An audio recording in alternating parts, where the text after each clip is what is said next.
বারুইপুরের ইতিহাস ঘাটলে বারুইপুর রাজবাড়ি বা চৌধুরী বাড়ির কথা প্রথমেই উঠে আসে। তৎকালীন নবাবের থেকে রাজবল্লভ চৌধুরী যৌতুক পান বিশাল এলাকা। এই চৌধুরী পরিবার পরবর্তীকালে রায়চৌধুরী উপাধিও লাভ করেছিলেন। সুদূর সুন্দরবন পর্যন্ত বিস্তৃত ছিল তাদের জমিদারি।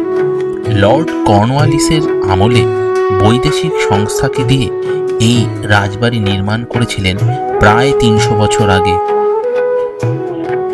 আর এই বাড়িতে বসেই সাহিত্য সম্রাট বঙ্কিমচন্দ্র চট্টোপাধ্যায় লেখা শুরু করেছিলেন দুর্গেশ নন্দিনী উপন্যাস। কথিত আছে, সন্ধ্যার পর এই বাড়িতে অনেক ভৌতিক ঘটনা ঘটে থাকে মাঝে মধ্যেই। আজ সব ফিকে হয়ে গেছে, তাই নাট মন্দিরের পুজোটা আর হয় না। এই দিঘির পাড়ে কেউ স্নান করতেও আসে না। সময় থাকতে থাকতে স্মৃতির ইতিহাসে ঘেরা এই রাজবাড়ির ধ্বংসাবশেষ স্মৃতিচারণ করতে একটিবার ঘুরে আসতে পারেন আপনারাও বারুইপুরের শিবানীপীঠের কাছে অবস্থিত এই বারুইপুর রাজবাড়ি।